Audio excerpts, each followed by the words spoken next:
Shiva here by any chance? Shiva? No.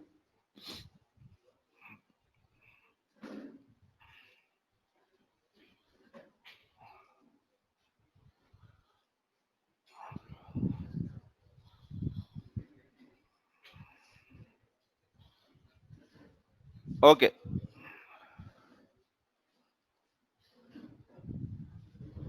So this is what we were able to achieve yesterday. Right? We were able to write a file which consists of the script to install LAMP on both Red Hat as well as Ubuntu machines. And was it really a difficult journey? No. Yesterday we have added on certain things like when was a new thing, fact was a new thing, right? So these are the two things which we have added, and these two things have helped us in writing the script which is better. And apart from that, we have also added something called as handler, right? Rather than copying the same task again and again, what we have done is we have created handlers. Basically, what is a handler? Handler is a response to a task which will be done. So for example, let us assume that after creating the file, right, you need to basically restart the service. And probably during this playbook, you might be creating 10 or 15 files and you have to restart your service 10 or 15 times. It doesn't make sense for you to copy the same service 15 times with different names. So for that, what we have done, we have basically taken an example of one task, one handler, and task will notify the handler. As simple as that. Are we good? Yes. And then we have looked into some of the modules like apt, yum, and service and all of that. So the other area which we need to explore on is the other services, but exploring other modules. Module list is too huge, too much huge in Ansible. So one way of always finding a module is searching. But there is a situation in Ansible. Let us assume that you are finding module for something. You are finding module for something and you didn't find it. You didn't add a module for that, right? So then what can be done? You, that's the whole point. You were trying to find a module and you didn't find a module. So it is not that Ansible has modules for everything. It might not, because Ansible might not know about your deployment steps. There might be certain deployment step which is very, very specific where there is no module. So how to go about that? That is the first thing. And the next thing which we have to discuss about is, till now we have been writing our files which are good, but can we still optimize it? Okay. Why do I need to hard code everything? Why can't I basically optimize this stuff? So that's the whole point. So that discussion will lead us to something called as variables. And first discussion, if module is not present, what has to be done? If module is not present, what has to be done? Okay.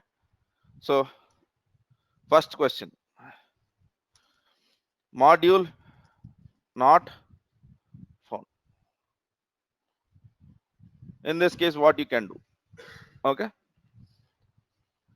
Whenever the module is not found, you can directly run Linux or Windows statements.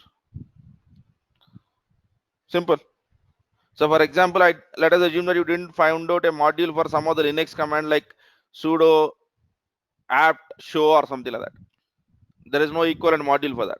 So what you can do is you can directly run the Linux statement. But very, very important point to remember whenever you want to do this is,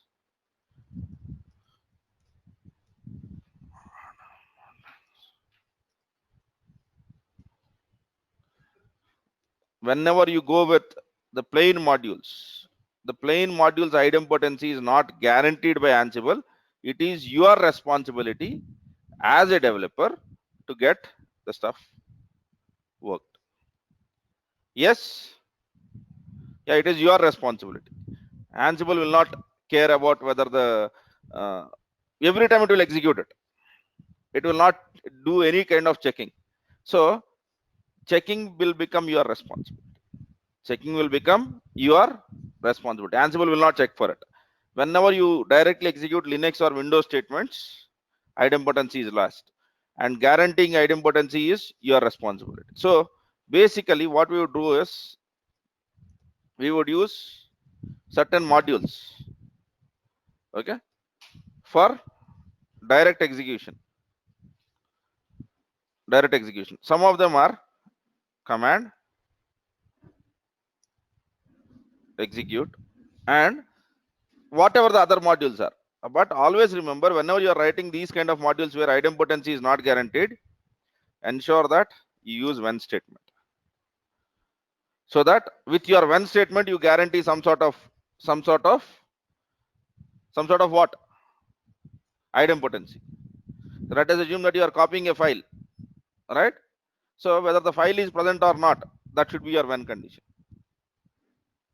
Okay, do this activity when file is not present, something like that. So idempotency is your responsibility, it is no longer Ansible's responsibility. But for all the modules which we have used till now, apt, yum, service, we need not worry about idempotency because that is completely guaranteed by Ansible to be idempotent, right? And I am quite sure that we all understand what an idempotency is, right? Okay, fine. Let us see what are those modules.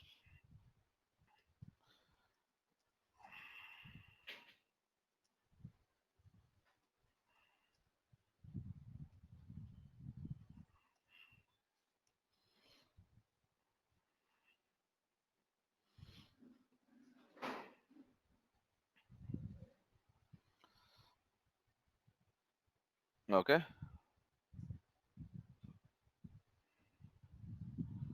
first one, this is a command module. Let me go to the example directly. I don't want to go through the table because we understand what the table is. Are you seeing this command?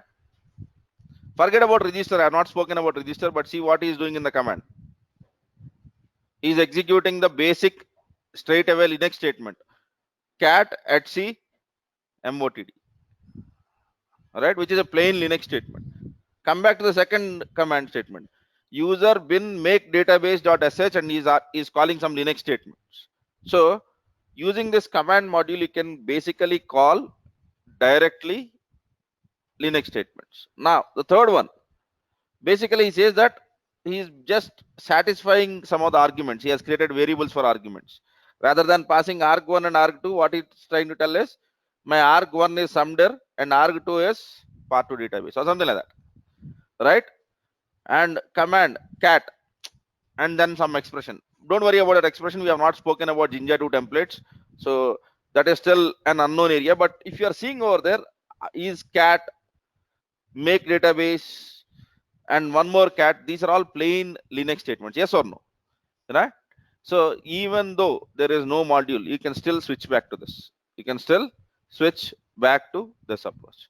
Now let me go to the one more stuff. But avoid using what do you say, these as much as possible.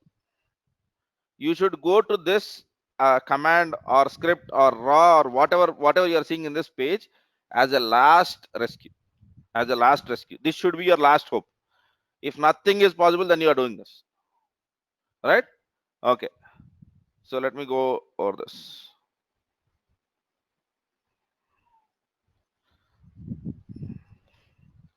This is script. For example, you have written a shell script and you want to run it, then you use it. You have written a shell script locally and you want to run it on the node, so just use that script and basically pass whatever that makes sense to you. Fine, right?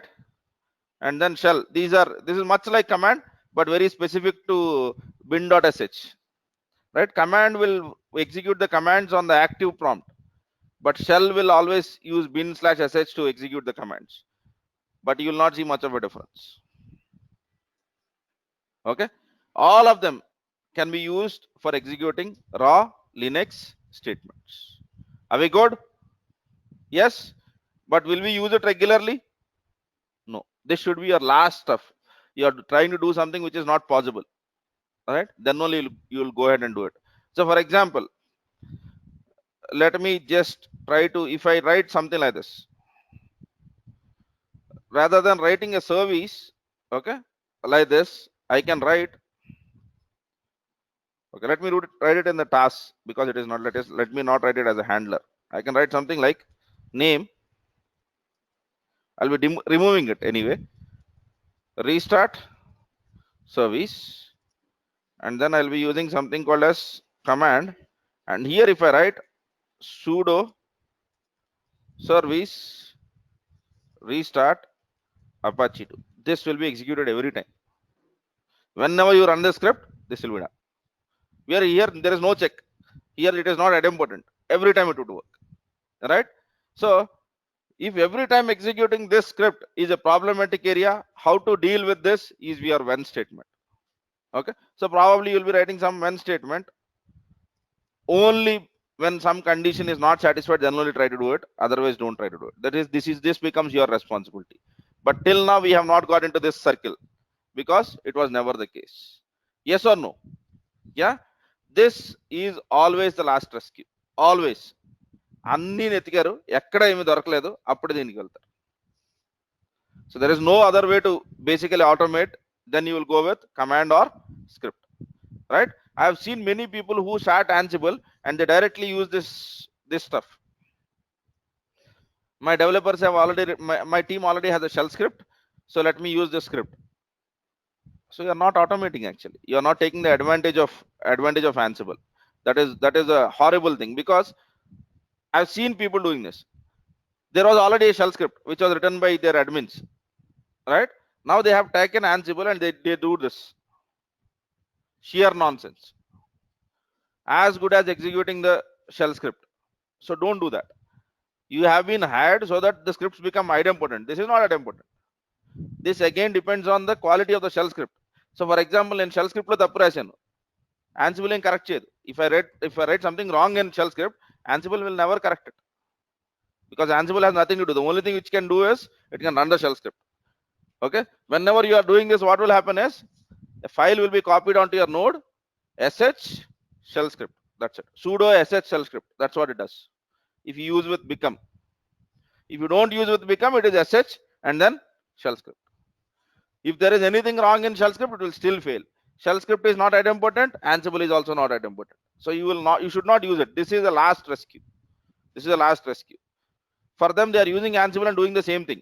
So it doesn't make sense. So please don't follow these approaches. And even if someone says that why can't I do this, then the first answer from you is, how is this idempotent? What would happen if I run this again? All right. So I've seen people asking this. I have already a shell script. Okay, I want to run it in Ansible. What do you do? Your answer should be, I would be converting that into Ansible modules. Not this. I have a script, and then I'll use your script and give you your path. Then what? Then all the advantage of Ansible is lost. All the advantages of Ansible are lost. This is always the last rescue. Okay, fine. For this to be idempotent, your script has to be idempotent. In your script, before every condition, you have to write a if statement saying that if it is already done, please don't do this. And no one writes the script like this. While you are writing a shell script, have you ever worried about what will happen if I execute this script second time? You will worry what will happen for the first time itself. Second time is not your responsibility. That's the basic stuff which how you would deal with shell scripts, right? So never ever go with these approaches. But still, there are certain things which can still help us out. There are certain things which can still help us out. Okay, fine. Are we good? Yeah. But 99% of your cases will not be doing this, but sometimes you might need to. Sometimes. Okay. And at that sometimes, please don't use anything beyond command. Anything beyond command. Or at a max, script. Not script, shell. Command and shell. If you have something like script and it is mandatory for you to run the script, then only use it. So for example, your team says, this is downloading prerequisites. Yeah, initially you use the shell script, but slowly convert that into what? An Ansible playbook. Ansible playbook. Fine. Okay. So we have to use the scripts only when we don't have such code in Ansible. Yeah, when there is no way for you to convert your logic into Ansible module, then only we'll use the script or shell or command. Okay, but nowadays that is not the scenario. Many people have written many such modules, because probably in next couple of days we'll be discussing something about Ansible Galaxy.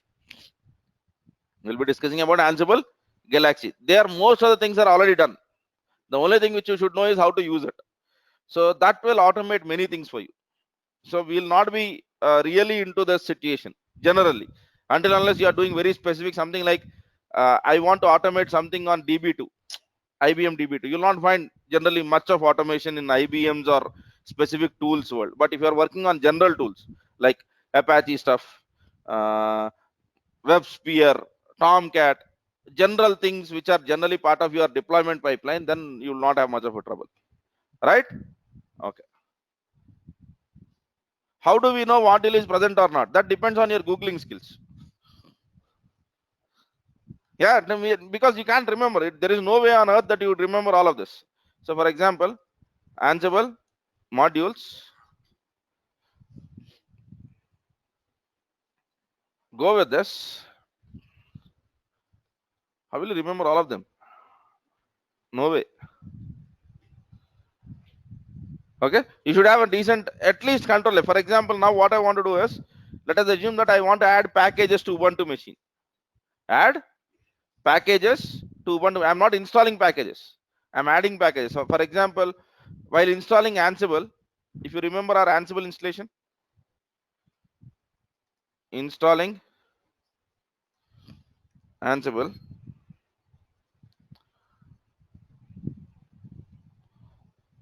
so we have done add apt add repository, this one.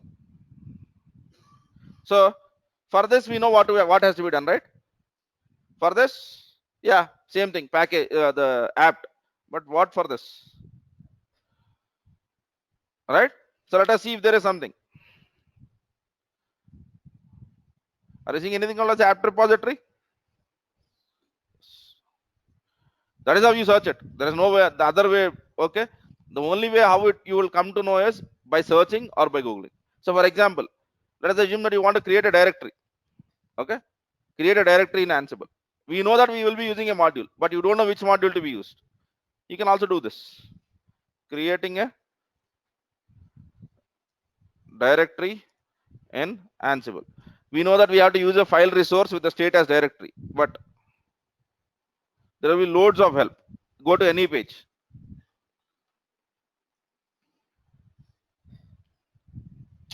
So even without knowing this, you can do this. Right? Fine. So this absolutely you'll not be in a position to remember not more than 10 or 20 modules at a time. Right? For all the rest of the stuff, you have to seek this help. Seek this help. Right? And whether you Google it or whether you go to all modules and do Control F, that becomes on your comfort level on that. Right? Okay. But one more thing is, if you go over here, generally you will have modules classified into different sections, right? So if you want to work on cloud, there are cloud modules, clustering modules, command modules, crypto modules. Crypto is for encryption and these kind of activities. Working on databases, files, identity, you have hell lot of different things, right? So based out of your way, you will be part of one of the section over here. So for example, I want to create a EC2 machine from Ansible. So I'm speaking about cloud modules. So I'll go over here, and in cloud, let me search for something called as EC2. Are you seeing anything called as EC2? That's it. That's the way you find it. Okay, but it is not a right practice to create a EC2 machine from Ansible. Don't because it is a configuration management tool, not a provisioning tool. For that we have Terraform. Yeah, it is possible, but it is not that tool. All right. So, but whatever it is, you anything you will find it like this, right? Because if I'm not wrong, there are approximately not less than 700 or 800 modules in Ansible, which will be automatically available. And apart from that, there are a lot of community modules which are available, which you can import, or community roles. I should not call it as modules. Community roles where everything is possible. Right? Okay. Good. Now, what I want to do is I want to download a file from internet, because that is a generic activity. Generally, you want to download a file, and then that file you unzip or zip, and then the deployment starts. That's how we install software, right? In most of the cases, let us assume that you want to download. So how do you do that? Okay, let me see if I can find.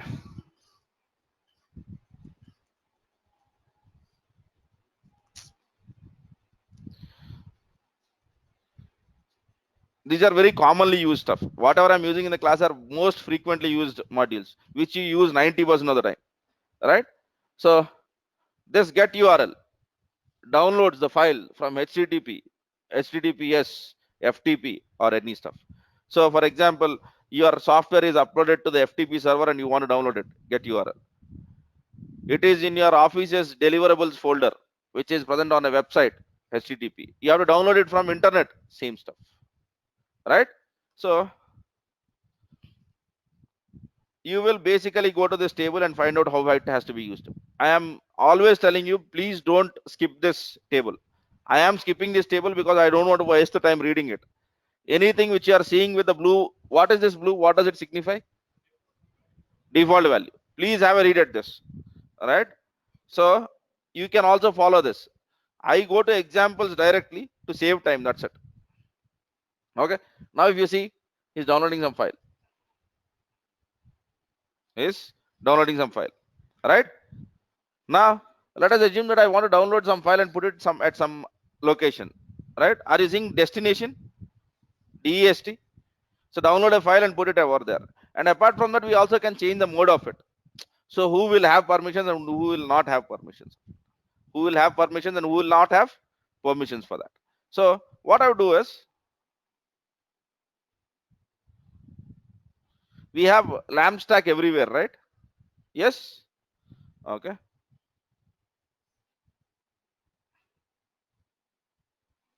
Let me create a new file which I will call as info.php. Remember, that was the last step which we have missed out. Info.php has to be present as a home page. Yes. Now LAMP, man, LAMP on Ubuntu 16. The only thing which I want to go is I want to copy the contents of that file.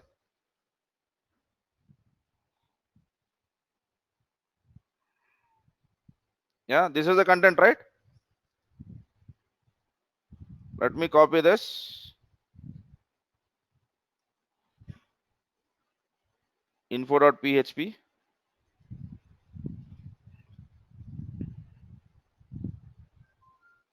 Man, what is that? Yes, done. Yeah. So this I will host it on the website, and then I'll download it from the website, from the internet, into my home directory, and then let us see what happens to that. Okay. So how will I make it available on the web? Very simple. Don't do anything extra. Do whatever you have been doing. So 1 minute. What is it we have changed in?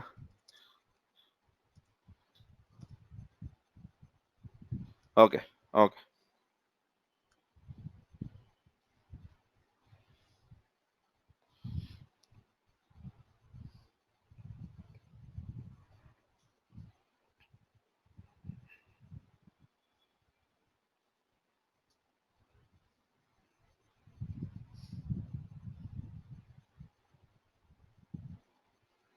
Okay. Fine. We have lost our changes. I don't want that change. That is a nonsense change. All right. Okay.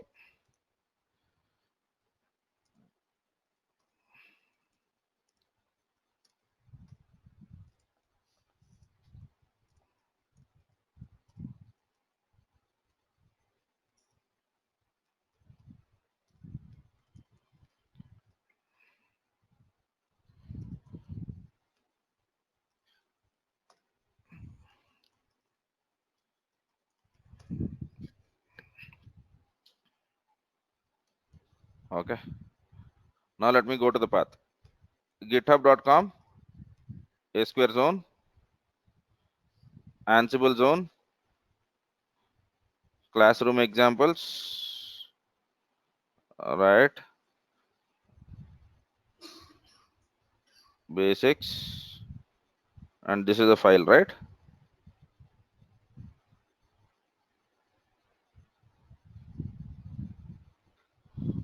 This is what we want. This is the raw path. Okay, so from here I can download it. From here I can download it. If you want, we can test this command. Go to the git bash, right? So let me not open git bash over here. Let me open git bash over here, and then let me just use curl. Okay, so are you seeing some content? If I use -o and output file, and then I'll be able to download the file also, but I don't want that stuff to be happening. So am I able to download this file? Now what I'll do is, in my LAMP stack, right, what should be the last step? What is the last step which we have written over there? Okay, you have to copy this in var. Yes or no? Yes. So for this, what I'll do in is, should this be working on Red Hat or Ubuntu or both? Both. So there is no need for one condition over here. So the stuff which I need to do over here is get URL. Oh man, this snippet is too much. Right. It is get URL. Okay. And or else you can do this. I'm sorry, I forgot this. Name download web page. So this could be as good as deployment of your website also. You might download a zip file and unzip also, whatever it is. Okay. And in get URL, let us go to the get URL back. Okay. Where is this get URL? What is that I have to give? I have to give URL. URL, and the URL we have just now copied, man. This is the complete set of URL. All right. Copy this URL, and then where do you want this? All right. This is the location where I want this. And let us not worry about permissions, but if I want, I can change mode also. If I want, I can change mode also. Simple. And this should happen on both the machines. So I'm okay with it. I'm okay with it. Right? Because in both the machines, the path is same. Yeah. So what is that we have added now? We have added even the web page part. So shall we apply this? Yes. Okay. Now before that, I have to ensure that my machines in the AWS are started.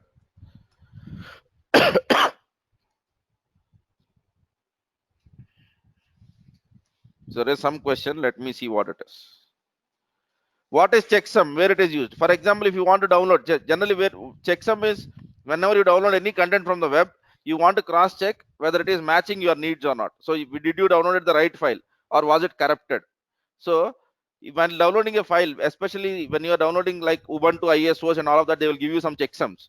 You can also put that checksum, which will tell you whether the download has happened correctly or not. If the checksum is invalid, Ansible will treat that as a failure because download has not happened correctly. Right? Okay.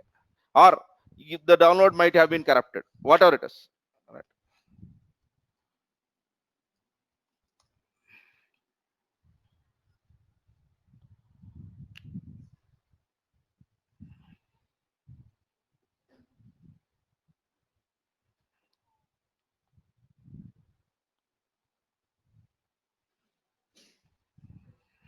Okay.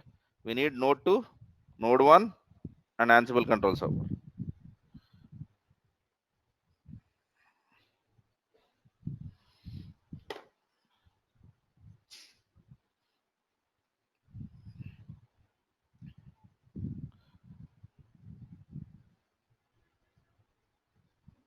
In the case of build output, which consists of many files, you will zip that.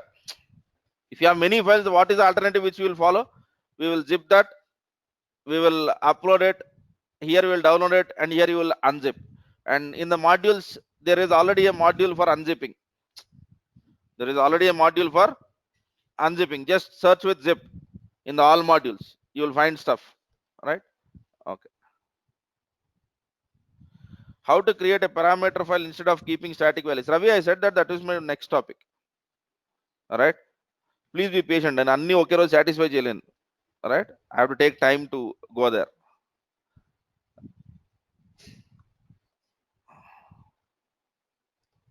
See, if you don't write the basic file and try to write the optimized file directly in any stuff, you will not be learning that, because on the day one when we have written it, we were writing all the steps and equally copying and pasting it.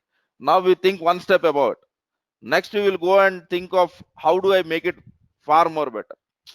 So you can't directly think writing far better scripts without writing the bad ones, right? Yeah. So do I need this? No, I just need the host name, right? SSH Ansible at the rate.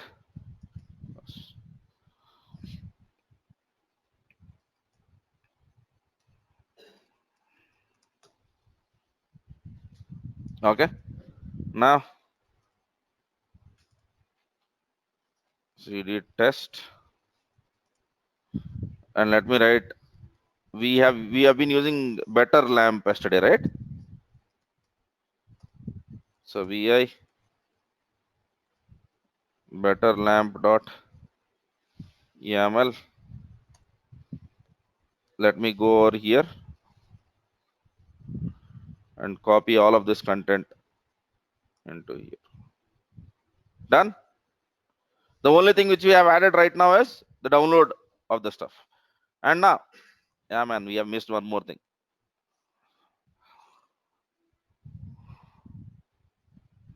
After download,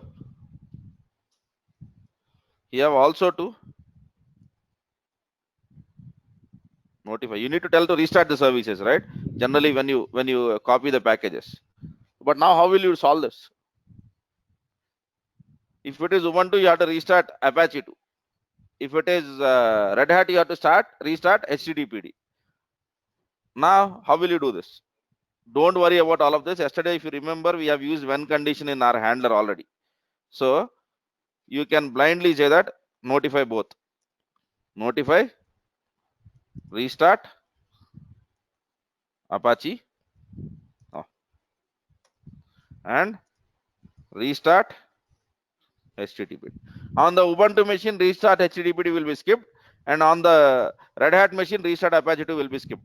So that's the reason why we had that when condition in the handler, right? So this is something which we have missed. Let me copy and paste this rather than copying the whole file.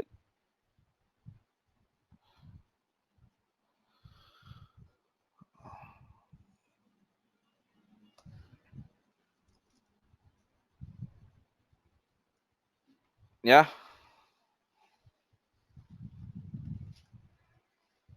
Now Ansible hyphen playbook. Do I need to change inventory? No. Okay.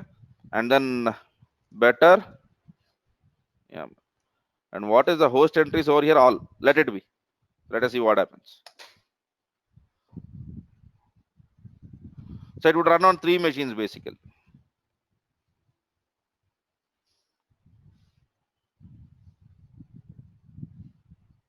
Okay. So now let me go to this. I can take any public IP address of any machine. Okay. So http:// this. You'll have a home page. And after that slash info dot. Am I getting some page? This is a PHP information page. Now let me go to the other stuff. Let me go to the node 2 because I want to see the Red Hat stuff. On the other Ubuntu machine, I might not see much of differences, right? So http:// the basic page and slash info dot php. Yes. Yeah. So this is a better approach. Whenever you want to copy the same file at multiple locations, have it at a common location. Let it be your FTP server or let it be your web server. If it is FTP, the only thing that will change is in the URL. Rather than having http:// you would have ftp://. That's it. Right? Looking good? Yes. Okay. In this page, if you rather than this, if you put the PHP website, you download a zip file and unzip in and put it in that location, that will become a PHP deployment. Nothing more than that. మనం ఒక్క ఫైలే చేసాం. Apart from this, if you download the complete website as a format of zip file, unzip it and put it in that directory, that will become a PHP website deployment. Nothing more than that. Right? Okay. Good. Now let us examine our script. We have written this stuff. Looking good. All right. So we have written a host, you have said become, and we have written all of this. All right. Now let me go to the Ansible stuff. Ansible modules.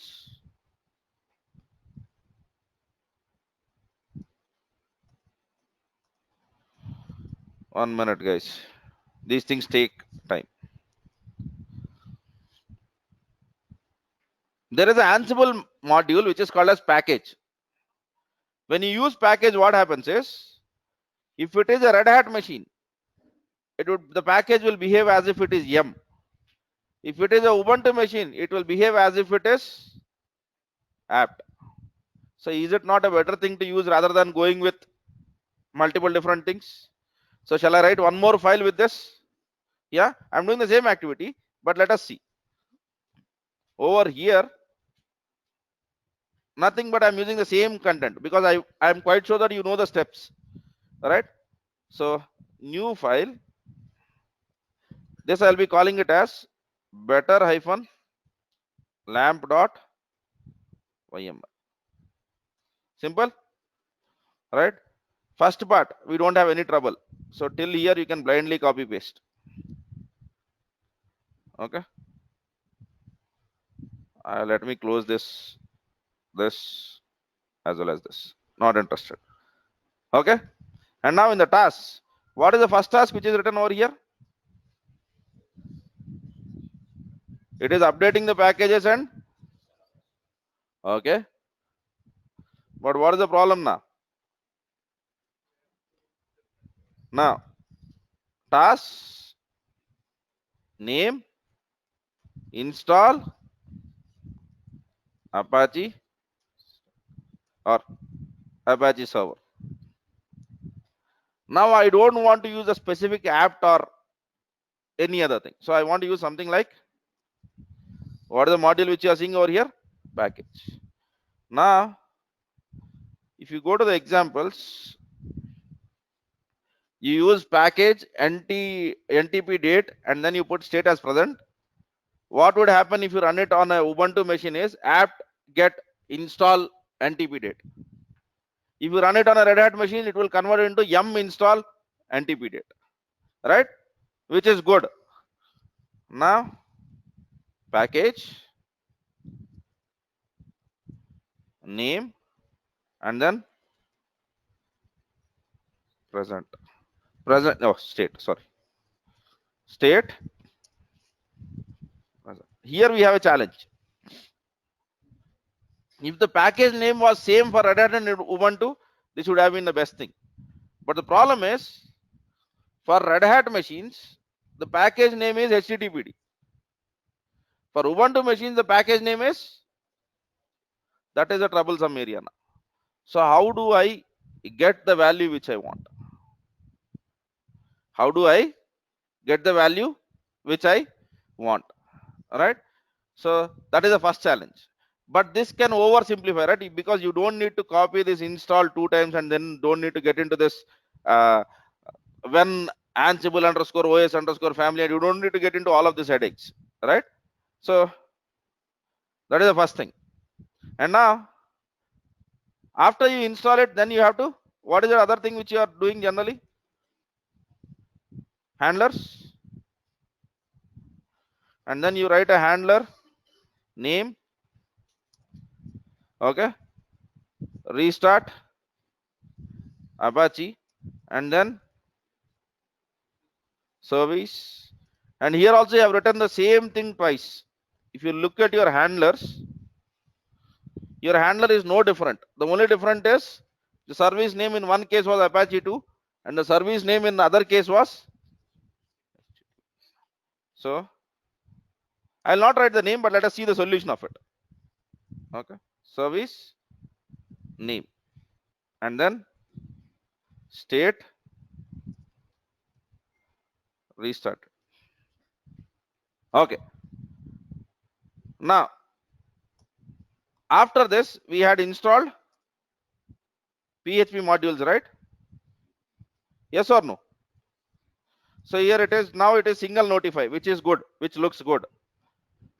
Notify restart Apache. Now name install PHP packages. Now you have written package and name. Here you will be using something like item. Okay, state is present, but the problem is with underscore items, the value for Red Hat and the value for Ubuntu are different, because if you go into this file in here, the with underscore items, in the case of we had 2 extra, in the case of Red Hat we just had, so we have different with items, right? But if there is some way where I can pass this with items from some external source, I will still have only one stuff. Okay, good. And after that, let us assume with items. As of now, I'm writing some dummy values just to PHP, something like this, right? And now after this, you again notify. You notify what? Restart Apache. Now the last thing which is left is downloading the file. Yes, downloading the file. Anyway, we have written a generic content already, so it doesn't matter. So I am blindly copying till here. So which is looking better, this way of writing it or our earlier lamp?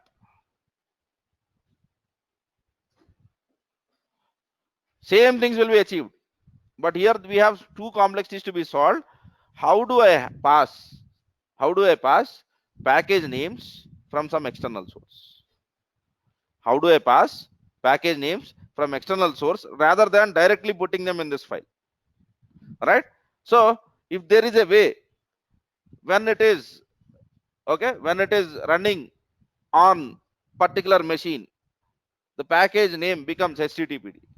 When it is running on a particular machine, the package name becomes HTTPD and or Apache 2, depending on the machine name. Does it make sense or not? So to achieve this, we have a concept which is called as variables. If the variables don't change, if they are same, it is very simple to handle. But if the variables change, then it becomes quite tricky.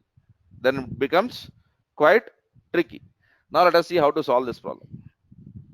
One way to solve is, rather than using host all, use host Ubuntu, right? You can use something like host Ubuntu, okay? And whenever you are using host as Ubuntu, okay, you put the variables of Ubuntu, and then you put the host as Red Hat. Remember, these are group names, right? Whenever you put the host as Red Hat, then you will put Red Hat variable names. But every time you are changing your file, which is not a good practice. So I'm not for that. So let us see how to overcome this difficulty. Is the problem understood to everyone now? Yeah. So this, we have achieved the same thing in 29. Let me, if I have to simplify it, how many lines did I use here? 29. And over here, So I can reduce my script by half if I use this approach, right? And it looks better, maintainable also. So we have to, for this, we have to understand a concept which is called as variables. We have to understand a concept which is called as variables, right? So now let us look at what these variables are. Let me close everything apart from this. Let me go with Ansible variables. So this will be our discussion for today, and it would continue tomorrow also, right? Let us see what a variable is first of all. Okay. First thing is, you can put your variables in your inventory file.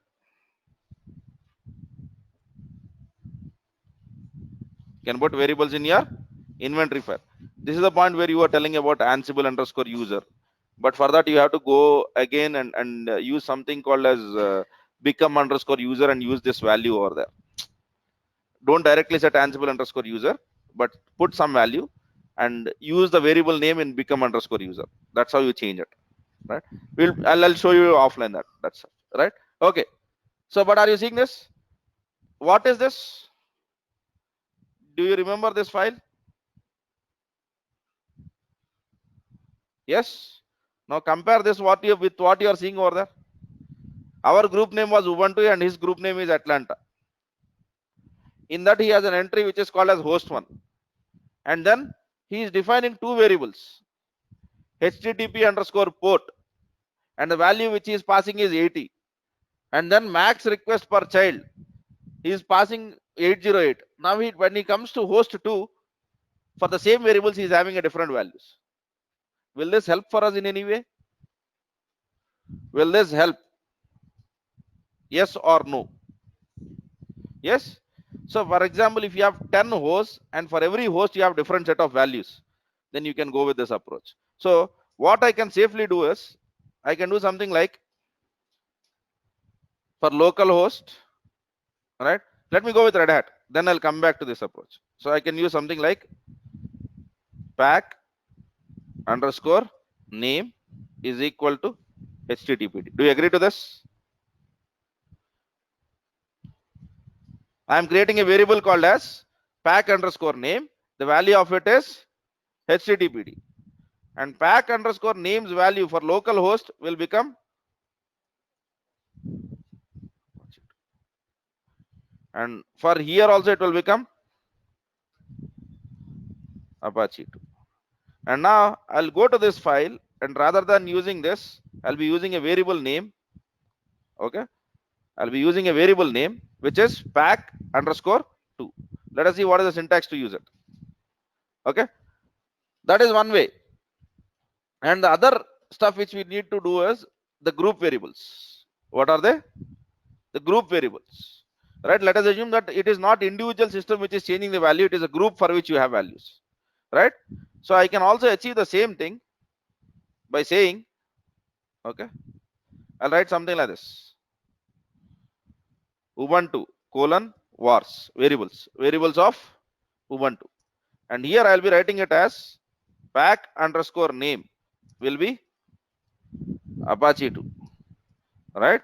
And then Red Hat colon vars pack underscore name for Red Hat machines will be HTTP. So this is the individual machine setting, but if you have group of values which are the same thing, then it doesn't make sense for you to do this, right? So tomorrow you add 10 more machines to this Ubuntu, and if you run the same script, then there is no need for you to change this inventory because you already have a group level variable. You have a group level variable. So we will be using host level variables when there is something specific to host, but group is generally the most sensible one. Both are same. కాకపోతే ఇక్కడ 2 సార్లు రాసినా అక్కడ 3 సార్లు రాయాల్సి వచ్చింది. If I have 40 entries, I have to write 40 times, but this is better, right? So you write it only once and it applies to every entry in the group. Yes or no? This is the first thing. So can I put a variable name like this now? Yes. Okay. Now let us come down.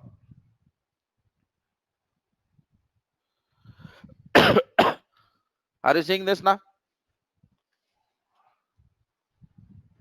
Okay. So basically, he has created a vars, and in this vars, he's basically writing a lot of things. Right. So every variable you will define like this. This is basically defining the variables in your inventory files. You can define variables in your inventory files. I'll come back to the next case where it is defining relative to the inventory folders and all of that. But let me not confuse you. Is this clear? Right? So now let me go over here.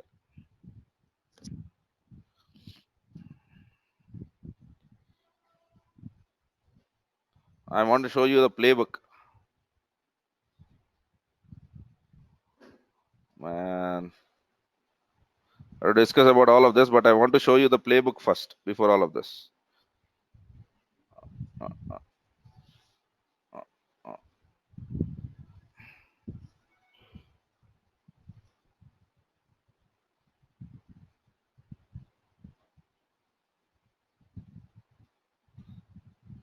Good.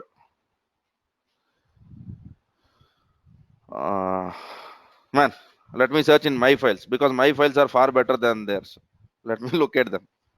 Yeah, I want to show you an example of how basically the stuff is being used, right? So that's the reason why I'm discussing about that stuff. This is a basic, not this. Examples. Not sure where I have written this. Yeah, good. Jenkins.yaml.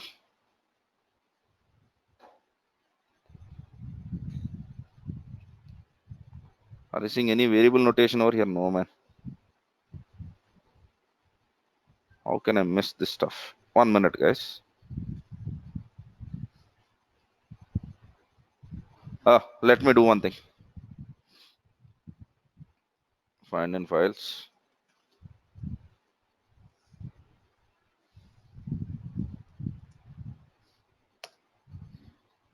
Good.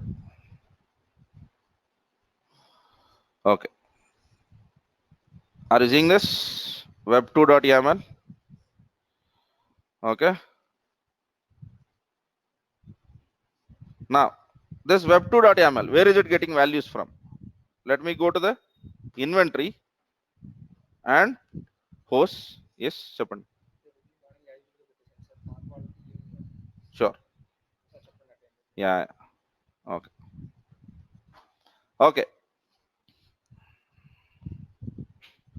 How is that he has written it?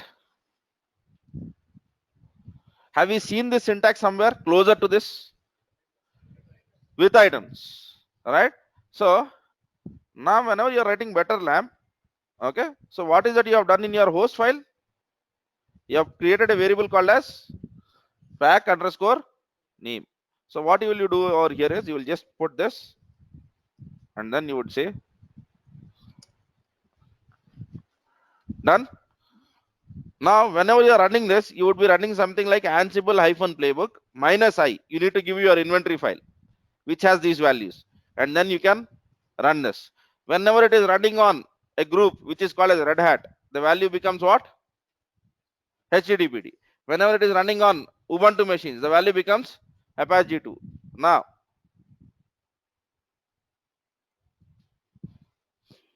can I use the same thing for service? Problem solved.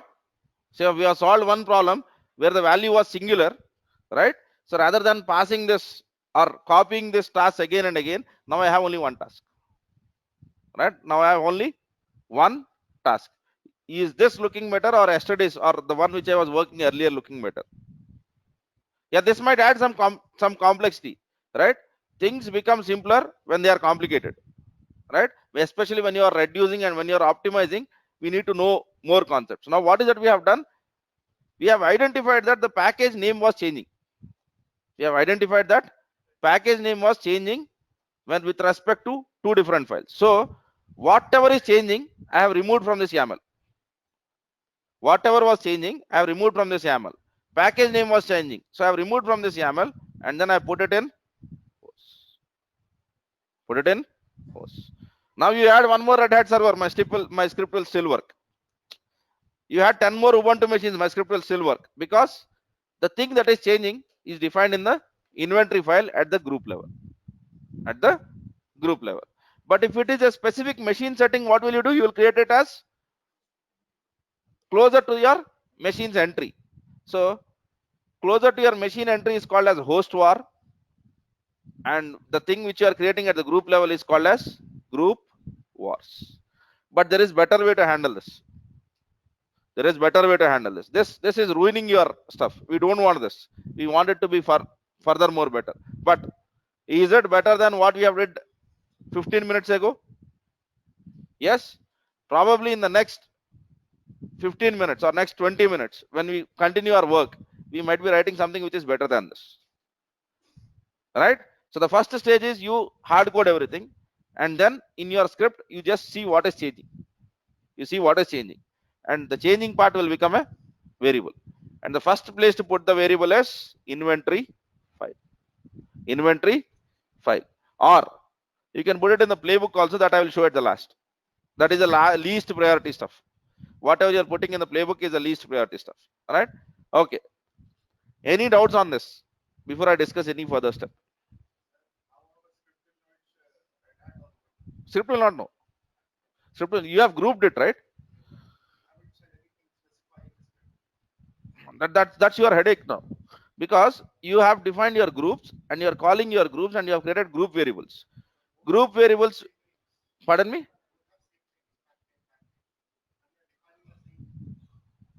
Same रहना है ना, वो अलग कैसे हो सकता है?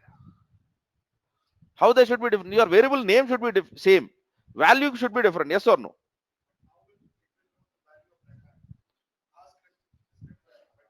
Okay, so when it is running on this, to which group does it belong? Okay, does Red Hat has a section called as :vars? Red Hat group में section लिखा हुआ है कि नहीं कि vars है, उसमें variable name कहीं pack_name है, it picks up the value from here. For example, you have not written this, you have forgot to write this. All right, let us assume that this is the case, and then you have used the script. So now Ansible executes it and it sees something called as pack_name. It has multiple places to check, but since we have discussed only about one place, I am directly going to here.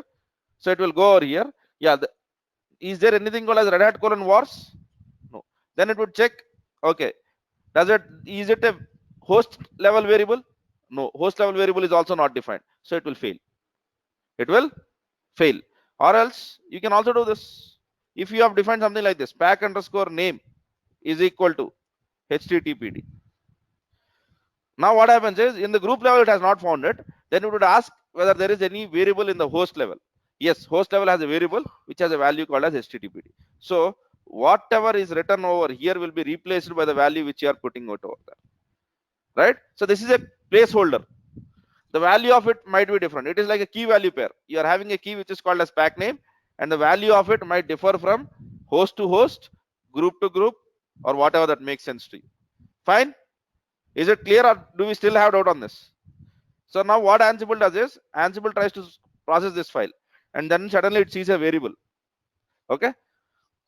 And whenever we were seeing variables yesterday, we have used some variables directly. Ansible_os_family. Right? That is called as fact. It will check whether it is a fact or not. Pack_name is not a fact. Yes? So then it will go and find out where is this variable defined. Okay, there are multiple places to check, but today we have not discussed about it. So it will go to your inventory file, and in inventory file it will try to find out what is my group. My group is Red Hat. So is there any group level variable defined called as pack_name? Answer would be no. Okay, the next thing, is there any host level variable which is defined as pack_name? The answer is yes. Then it will try to find out what is the value of it. The value of it is httpd. So this piece of stuff will be replaced by httpd. Now let us assume that the same script is running for Ubuntu. Now same thing, pack_name. Okay, is it a fact? No, it is definitely not a fact, right? So it has to be a variable. Now variable checking, we will go to the host file. Tomorrow we'll add multiple other places also. Today I'm just telling that out of all of those places, inventory file is one of them. It will go to the inventory file, and it would see, is there any variable that is defined at a group level which is called as Ubuntu? The answer is yes. You have a variable called as pack underscore name. The value of it is Apache 2. So this expression will be replaced by Apache 2 on the Ubuntu machines. Is this clear now? Yeah. So this is evaluated while you are executing the stuff. Remember, this will be evaluated while executing the stuff from your Ansible control server, not on the node. Not on the node, because to the control server processes this, converts into Python, sends it via SSH. So all of this is happening on Ansible control server. The only thing which Ansible control server will basically get is what is the group name of the machine which you are running and what is the host name of the machine which you are running. So that's how it works. So is it clarified now? Pardon me? Yeah, that is done, because it is like you writing. We have written two different cases, right? One was apt when Ansible underscore OS underscore family is equal to Debian, and yum when Ansible underscore OS underscore family is equal to Red Hat. Rather than you writing it, Ansible is doing that. It is the same thing, but rather than you writing it, Ansible is doing it. Yeah. Pardon me? Windows host. If you execute this on a Windows nodes, it will try to execute the what is the default package. Let me check. I think in the case of generally it is DSC script. It will check for PowerShell DSC kind of installation, right? So Windows also will have default installation, right? But in the case of Chef, it is Choco. I'm quite sure about it. But in the case of Ansible, what it is, let me check and tell it to you. Right? This will work also on Windows. This should, because this is a generic OS package manager. But when you try to run it on Windows, you don't have something called as HTTPD or Apache 2, so it will fail. All right? We still have to write our error conditions. We'll come back to that. Okay. How does it pull the variable from inventory to host, since we did not mention the variable path? What is variable path over here, by the way? Okay, so while running Ansible command, can I pass inventory? Do you all agree to that? Ansible hyphen playbook minus I and give the inventory path. I have not executed this, by the way, right? Ansible hyphen playbook minus I. So whatever inventory which you are passing, if it has this variables, it will work. Otherwise, the script will fail. As simple as that. Otherwise, Ansible will tell I could not resolve pack underscore name, so I'm failing. Right? Okay. If so, will it take precedence? There is a huge precedence list which I have not discussed, because we have to discuss variables in the playbook, variables in the inventory, and then we have something called as global variables also. So these are the three different locations, and then we have command line variables. So I didn't wanted to add that complexity. So you can execute the command by while you can pass the variables while you are executing the Ansible playbook command also. So for example, you can say that Ansible hyphen playbook minus I, give the inventory file, and then in your in the command line argument you can say minus E pack underscore name equal to Tomcat. So your variable was all about Apache, and suddenly Tomcats get installed, because environment while passing you have passed something called as Tomcat, and then there is some sort of precedence. We have not discussed about that, so let us not worry about it. There are many places where you can set this variable values. We'll be getting into all of them. Right? Why we write square bracket, man? That is a group, right? That is how you define a group in the inventory. Yesterday we have defined a group in the inventory. We said that rather than writing all the entries in one place, let us logically separate them, and we have identified three groups. One was Red Hat, the other one was Ubuntu, the other one was web server. Yes? Okay. How passed in VM editor from Visual Studio Code? Copy paste. Nothing more than that. Control C and basically going over there and then doing paste. I've not done any magical stuff. Basically, on a Linux machine, you use shift insert to paste. That's the only thing which I'm doing. I'm not doing any other magic. Right? Static and dynamic inventory. We have not learned about it yet. We will learn it. So on the last day of Ansible, if I have not covered that, then you can ask me. But we still have one more week. Right? Okay. So basically use Control A, Control C, open your VA editor, put it in insert mode, shift insert, everything will be pasted. That is what I am doing in the classroom. Right. Okay. So tomorrow class timings. Tomorrow class timings are same, no change. So we'll have the class at 7:15 to 8:30, right? And from 8:30 to 10, the cloud version of it. Okay. So for this is for the older. This is for all of us now, and for the people who are part of this classroom when we were discussing PowerShell DSC, right? You will have the class on Sunday morning, 7 to 10. You will have the class in the Sunday morning from 7 to 10. PowerShell DSC, we need to discuss some leftover topics, right? And cloud timing I'll announce in the cloud class. But as of now, your class timings for all of you is 7 to 10 tomorrow. And for the people who have joined right now from Ansible, on Sunday you don't have class. And for rest of the people who have been with us from earlier, who have been part of PowerShell WinDevOps, we have some leftover topics to be discussed that we are discussing on Sunday, right? Okay. Explain notify once. Sorry, I don't have time, Ravikiran. I'll start with notify explanation tomorrow. Is it okay? Yeah. Link will be sent to you, Preeti. Yes. Nowadays, admin people are sending to forgetting to send it to you. Is it okay? Blockchain demo. Satish was just telling to me that it is at 10 o'clock. Right. So that's why the things have changed. Okay. What is quality thought mail ID to ask any questions? Any questions regarding what? If it is technical, we have Qt DevOps issues. But if it is anything which is non-technical, quality thought dot in at gmail.com. Okay. I think I've sent the mail ID. Use that. Okay. Fine then. So today or tomorrow? Today, no sir. Today I have to go to office. It is definitely tomorrow. Saturday after 10. If I'm here, that means that I'm not working on that day. So it is tomorrow. Yeah. Okay then. I'll meet tomorrow. Meet you tomorrow. Yes.